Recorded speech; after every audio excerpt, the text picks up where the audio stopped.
अस्सलामुअलैकुम।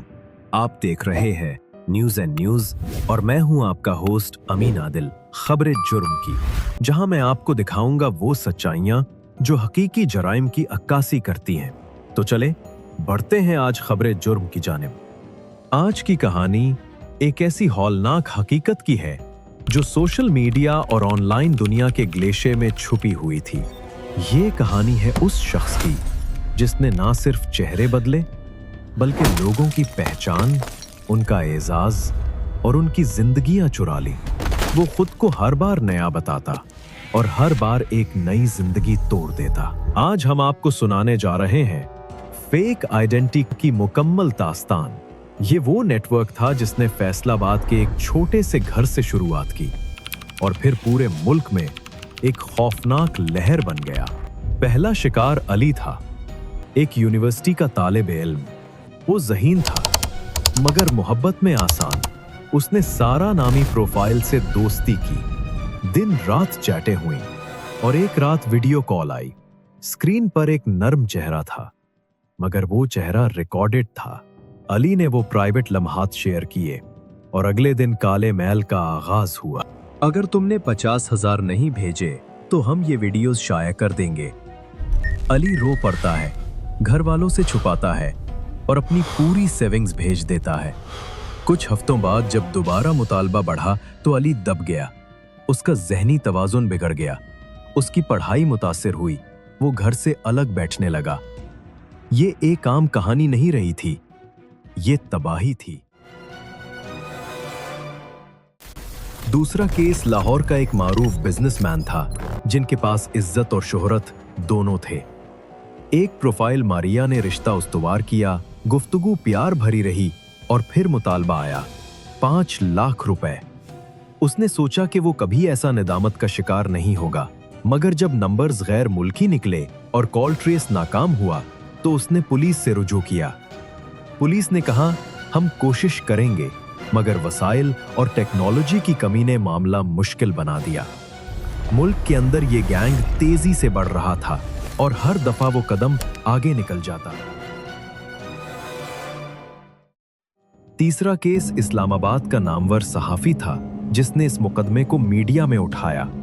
जब उसने अवामी ध्यान खींचा तो कहानी सरेआम आ गई और नाम मिला फेक आइडेंटिटी। एक साथ कई लोग सामने आए।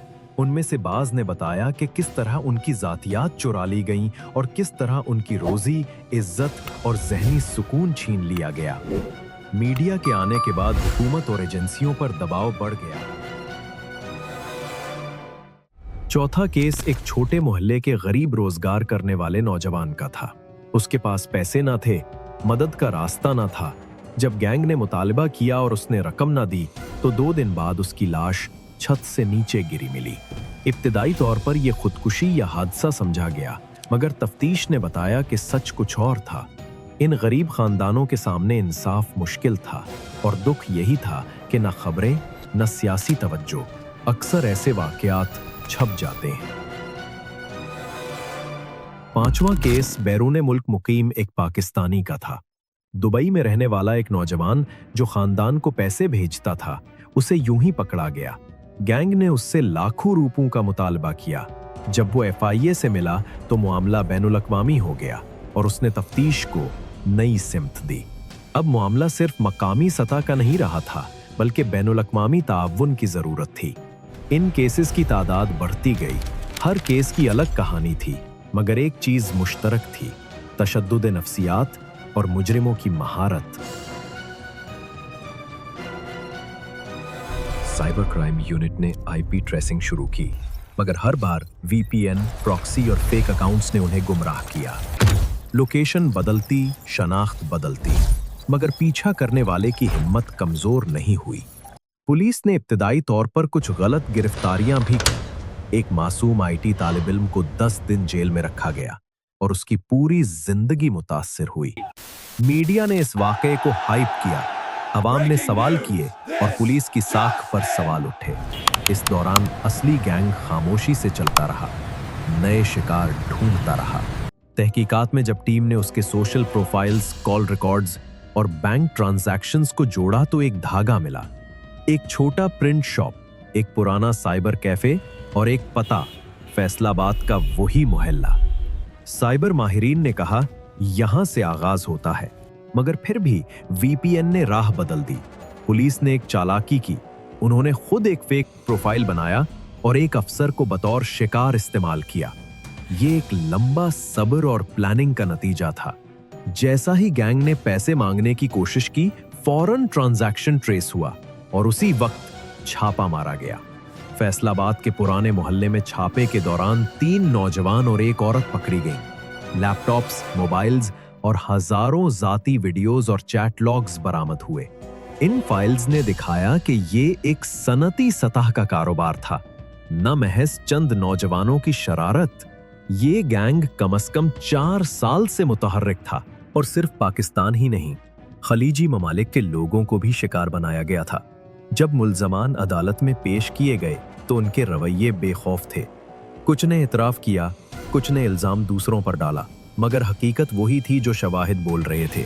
करोड़ों रुपए की रकूम, जाली पासपोर्ट्स, शनाख्ती कार्ड्स और एक पूरी फैक्ट्री ऑफ डिजिटल जर्म पहले ही पकड़ी जा चुकी थी। लेकिन यहाँ सवाल है, क्या सिर्फ गिरफ्तारियां ही काफी थीं? मुतासिरा अफराद की जहनी हालत बिगड़ चुकी थी। कई ने अपनी नौकरियां खोई, कई का रिश्ता बिगाड़ गया और कुछ ने खुदकुशी की राह अपनाई। ये वो कीमत थी जो ऑनलाइन धोखे और ब्लैकमेलिंग ने ली। समाजी शऊर में कमी, कमजोर डिजिटल लिटरेसी और मदद के रास्तों का फुकदान, ये सब उन असबाब में शामिल थे जिन्होंने गैंग को कामयाब बनाया। साइकोलॉजिस्ट्स ने उन मुल्जिमान की नफ्सियात की भी पड़ताल की। उनमें एक उमूमी रहजान मिला, ताकत का एहसास, दूसरों को काबू में रखने की लज्जत और अखलाकी हुदूद का फिकदान। हर नए शिकार के साथ उनका गुरूर बढ़ता और हदें मिटती गईं। कुछ के लिए ये सिर्फ पैसा था, कुछ के लिए ताकत और कुछ के लिए नशा। हुकूमत ने इस केस के बाद डिजिटल सिक्योरिटी को तरजीह देना शुरू की। नई पॉलिसियां आईं, सोशल मीडिया कंपनीज के साथ कोऑपरेशन बढ़ा और अवामी आगाही प्रोग्राम शुरू किए गए। लेकिन हकीकी तब्दीली तब आएगी जब लोग खुद भी मोहतात हों, जब हर फर्द अपनी ऑनलाइन प्राइवेसी की अहमियत समझे। आज वो मुल्जिमान जेल में हैं, लेकिन उनके शिकार अभी भी उस सदमे से निकल नहीं पाए। ये कहानी हमें याद दिलाती है, ऑनलाइन एतमाद का गलत इस्तेमाल खतरनाक हो सकता है। ये था फेक आइडेंटिटी, एक सबक, एक वार्निंग और एक हकीकत। एक क्लिक, एक पैगाम और एक जिंदगानी बदल सकती है। अपना ख्याल रखें और अपने प्यारों का ख्याल रखें। अगर आपको ये किस्त पसंद आई हो तो हमारे चैनल को लाइक करें, सब्सक्राइब करें और कमेंट्स में अपनी राय जरूर दें। आपकी राय हमारे लिए अहम है। बताइए कि आप कौन सा केस अगले एपिसोड में देखना चाहते हैं। मैं हूं आपका होस्ट अमीन आदिल। मिलते हैं अगले हफ्ते एक और हकीकी केस के साथ। खुदा हाफिज।